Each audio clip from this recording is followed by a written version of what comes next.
Okay. Hey,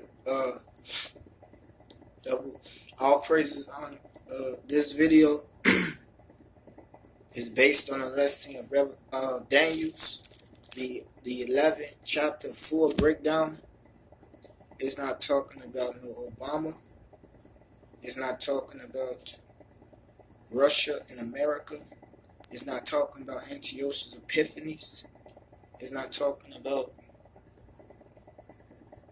uh, the abomination and desolation. Ain't talking about no goddamn Obama or Russia. It ain't talking about no Antiochus Epiphanes, the king of the north and the king of the south. It ain't talking about no damn. But I don't even like to diss things. What ain't is, I'm gonna say what it is, because the Son of Man came to minister and not to be ministered to.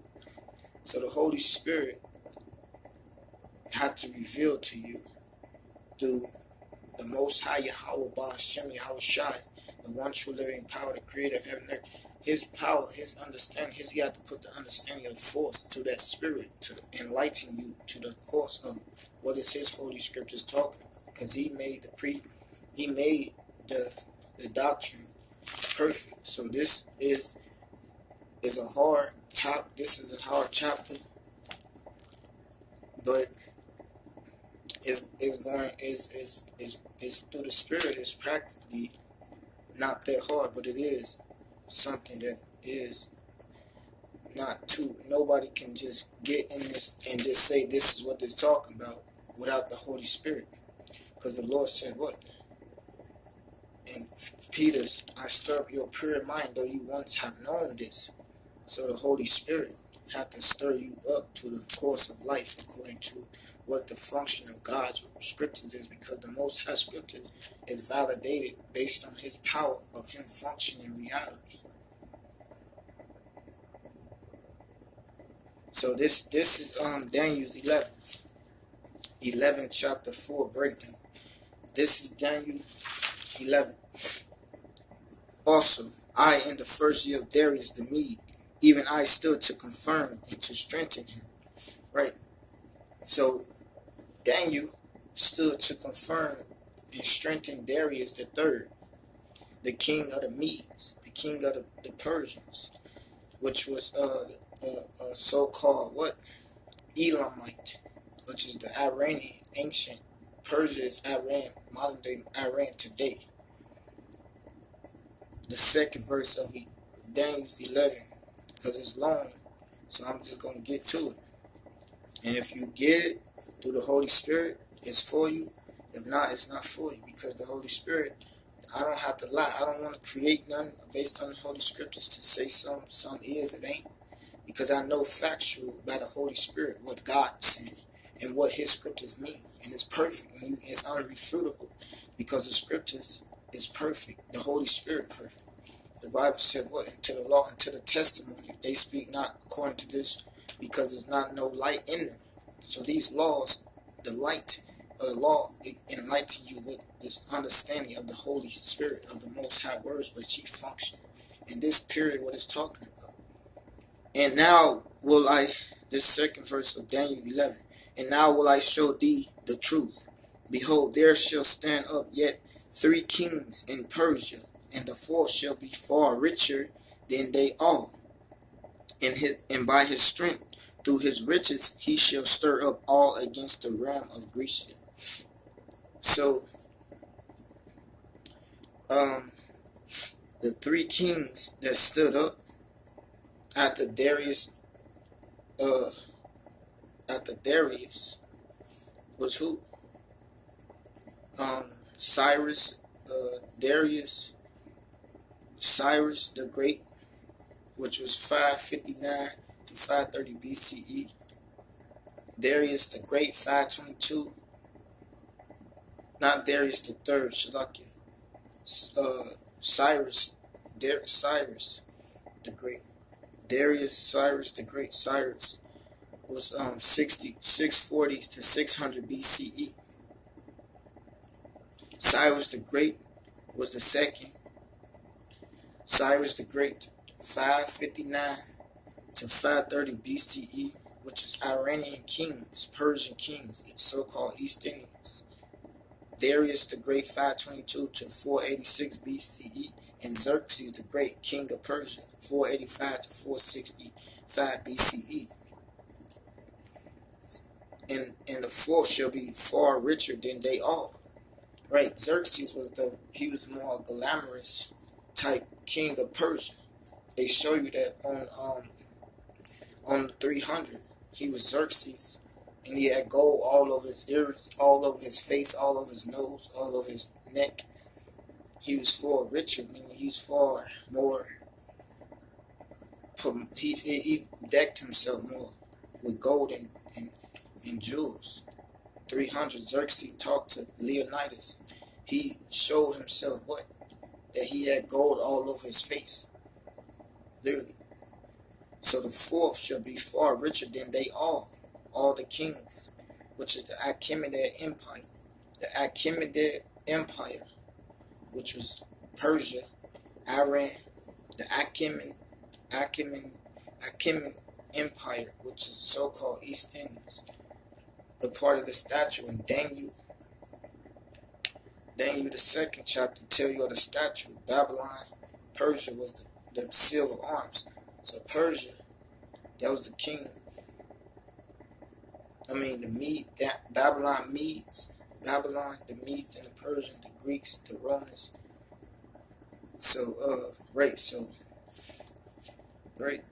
And that was Persians. So the four kings is King Cyrus, which is Daniel's 2.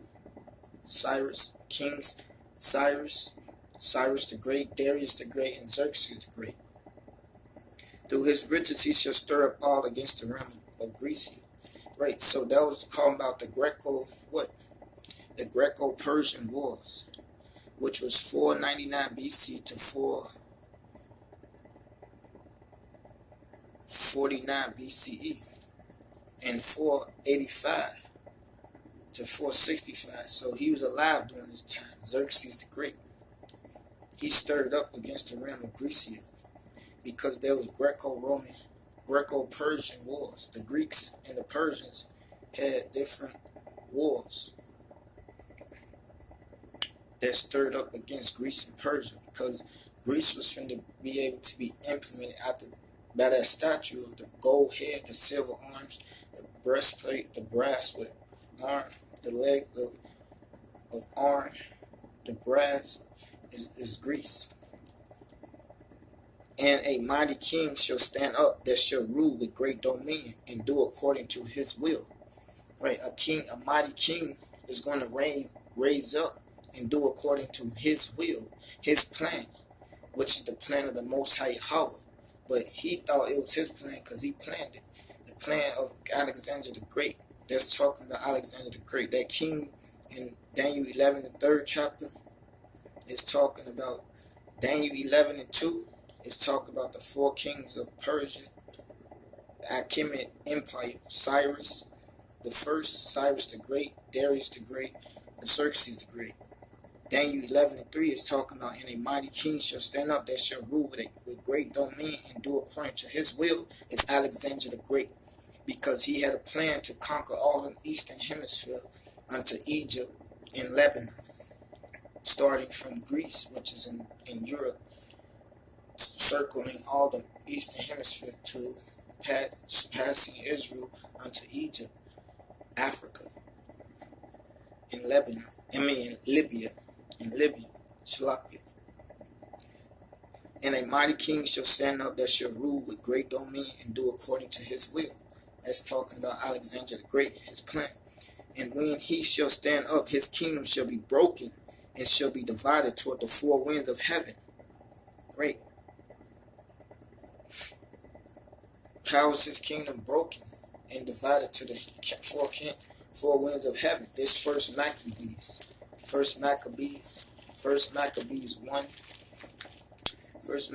1 and 6. First Maccabees 1 and 6. Wherefore he called his servants, such as were honorable, and had been brought up with him from his youth, and parted his kingdom among them which he was yet alive. While he was yet alive. And who is this talking about? This, and it happened after that Alexander, the son of Philip, the Macedonian,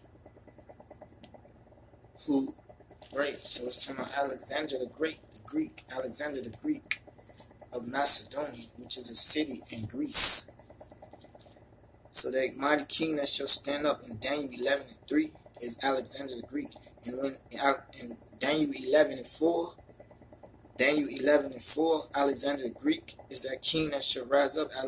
Daniel 11:4, and when he shall stand up, his kingdom shall be broken and shall be divided toward the four winds. Right, that's talking about the what? The Diochi. The Diochi, which is his four generals, Alexander the Greek.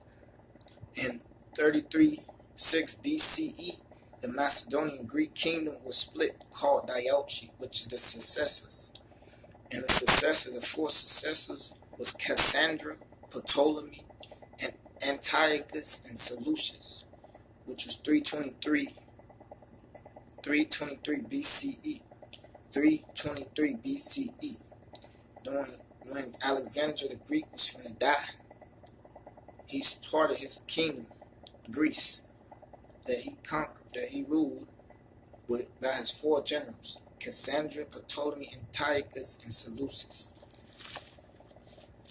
That's how his kingdom was divided to the four winds of heaven, and not to his prosperity, right? Because it wasn't to his prosperity, because he conquered all the Eastern Hemisphere, Alexander the Greek. This, he conquered all the Eastern Hemisphere unto Egypt and Libya, past Israel into Egypt and Libya, and conquered it, and only to his kingdom to be divided to the four corners, the four winds, by his four generals, Cassandra, Ptolemy, Antiochus, and Seleucus, which he ruled, for his kingdom shall be plucked up of heaven, and not to his prosperity, nor according to his dominion which he ruled, for his kingdom shall be plucked up, even for others besides those. Right, even besides those, his kingdom was plucked up, because it was rooted out by Rome. Greece fell to Rome. Greece fell to Rome in 146 BCE. Greece fell to Rome. So his Alexander the Great, Alexander the Greek, his kingdom, Daniel's 11:4, was broken up by the Diochi, which is the four generals of his four generals. Alexander's four generals was Cassandra, Ptolemy, Antiochus, and Seleucus. And the not to his prosperity, because he proceeded to conquer all the Eastern Hemisphere. Alexander the Greek conquered all the Eastern Hemisphere. And once he conquered all the Eastern Hemisphere, his kingdom was divided, not to his prosperity, which he proceeded to conquer.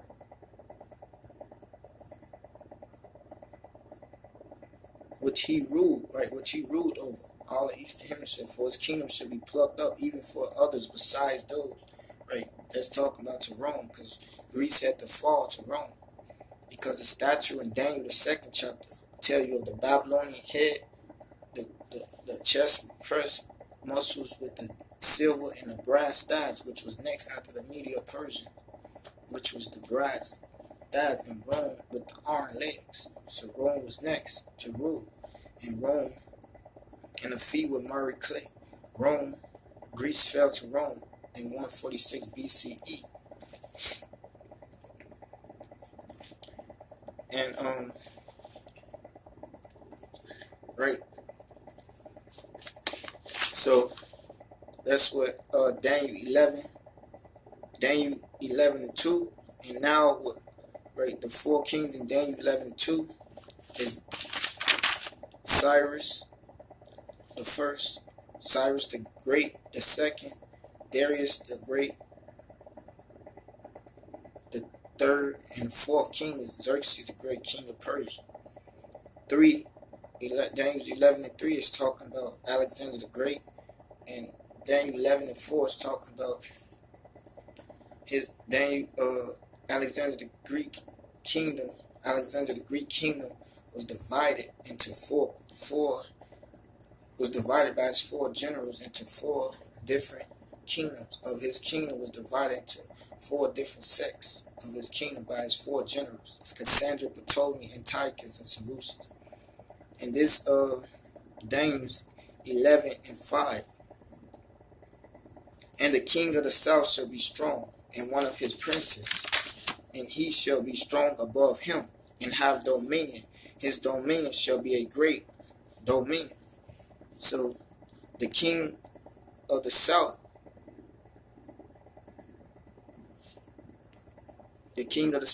is Neoptolemus the first of Epirus, which is south of Greece. The king of the south and the king of the north is talking about southern Greece and northern Greece. Southern Greece and northern Greece. The king of the south, the first part is talking about southern Greece and northern Greece. Then it take about Greece period, and then the Persians, which is south from Greece, because north Europe is what Greece is, and south from the north of Greece is where? South is Persia, Iran, the Middle East, and Greece is in Europe, the north. But the first king was this Daniel 11 and 5. Daniel 11 and 5. And the king of the south shall be strong, and one of his princes, and he shall be strong above him, and have dominion. His dominion shall be a great dominion. Right, so Neoptolemus the first of Epirus, the king of the south, which was called Molossians.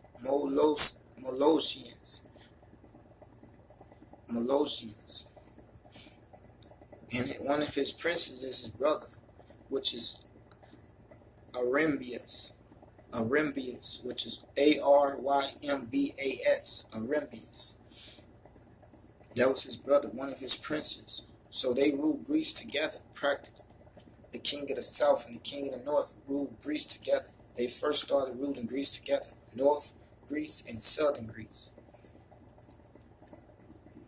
So the king, Daniel 11 and 5, and the king of the south shall be strong, and one of his princes, and he shall be strong above him, and have dominion. His dominion shall be a great dominion. So the king of the south is Neoptolemus, the king of the south, he ruled in 360 BCE.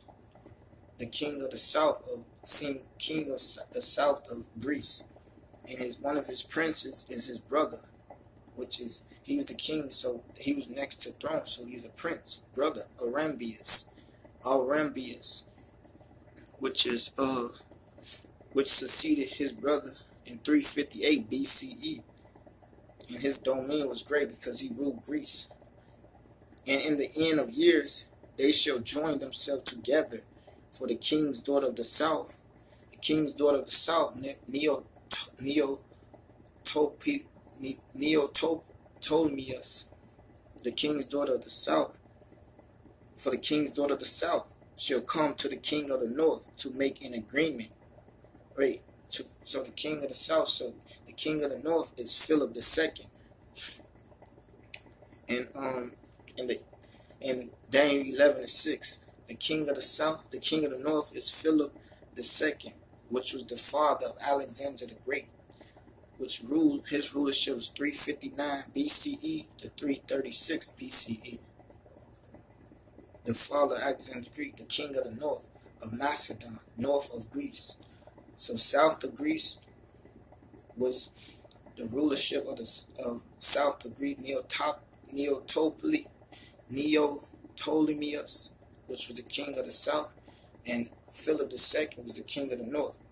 And Philip came,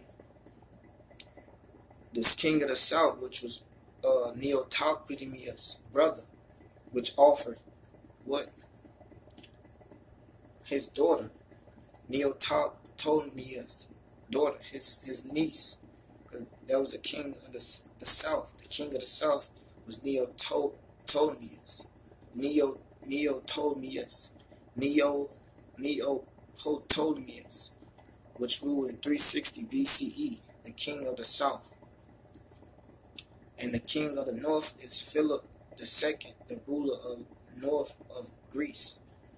The ruler of the king of the ruler of the king of the south of Greece, and the ruler of the king of the north of Greece, and south of Greece.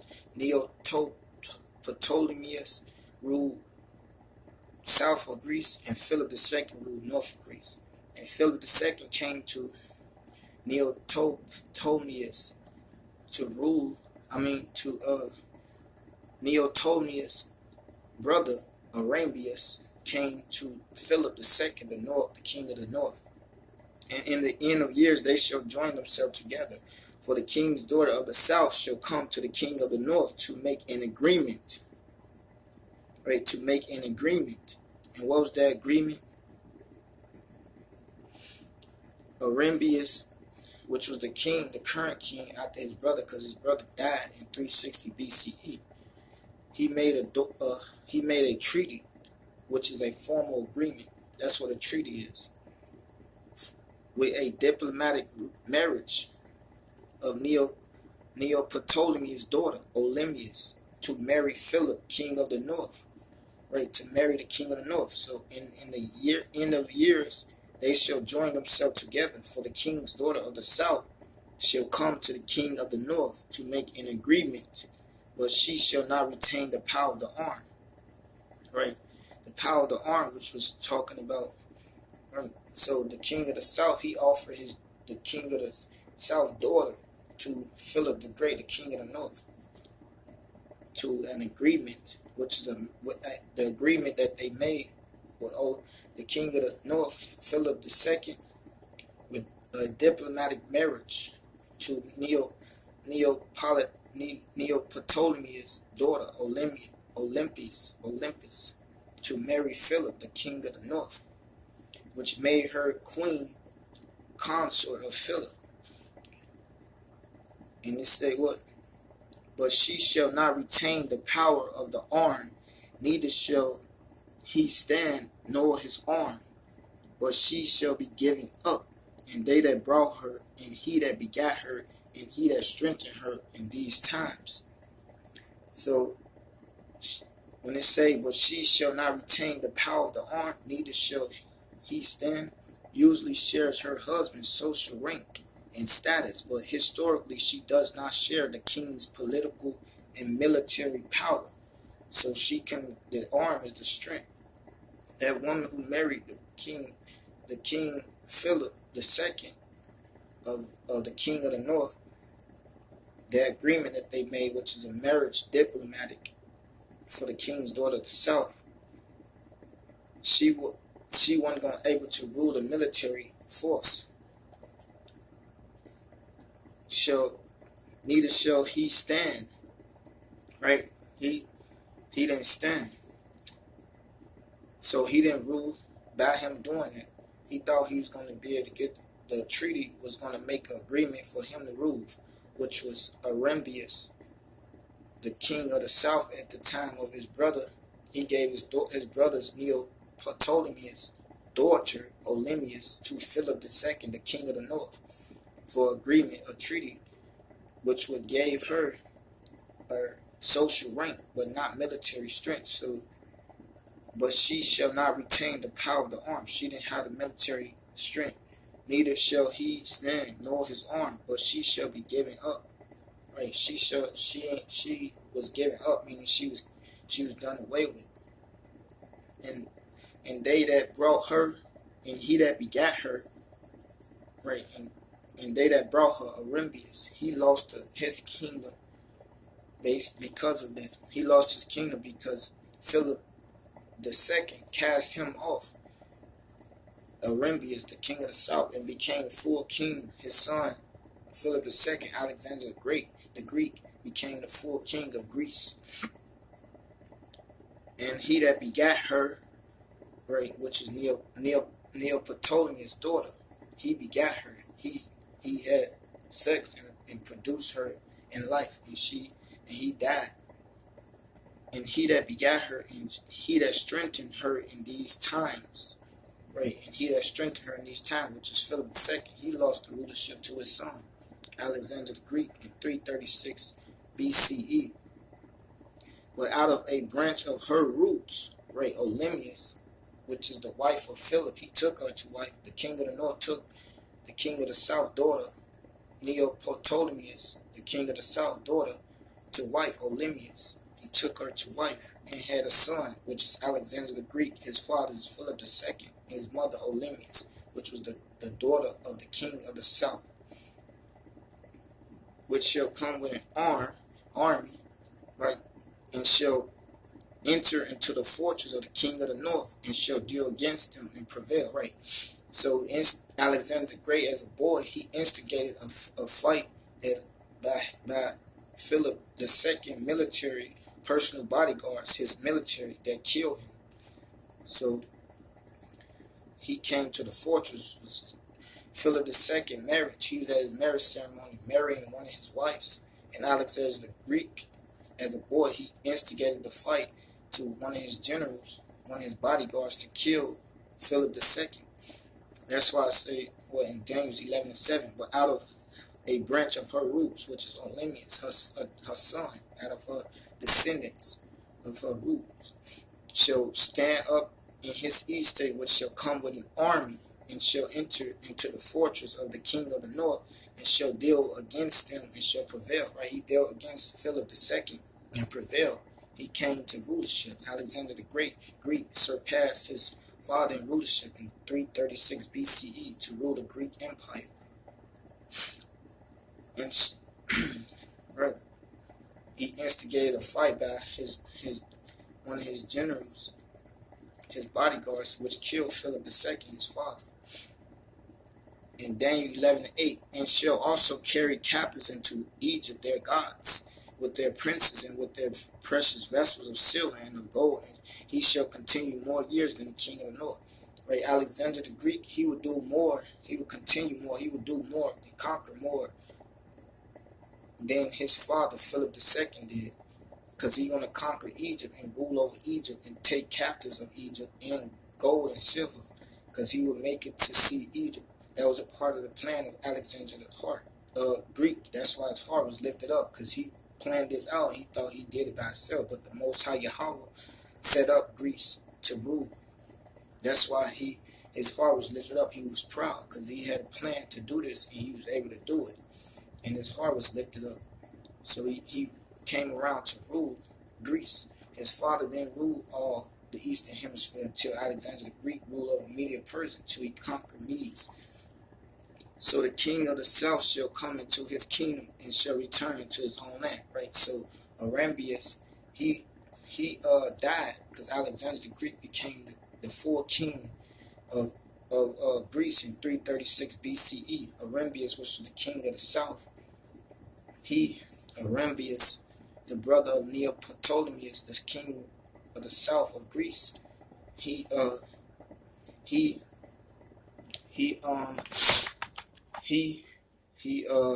went back into Greece and died. But his son shall be stirred up. Now it's talking about Daniel 11:10. It's talking about what? It's talking about Greece. It's talking about what? The king of the south. Now in Daniel 11:10 is Persia. It's talking about Persia. Darius of Persia, king of Persia, at the time of Alexander the Greek. But his son shall be stirred up, and shall assemble a multitude of great forces, and one shall certainly come, and one shall certainly come,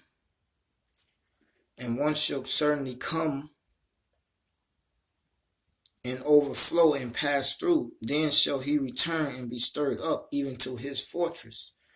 So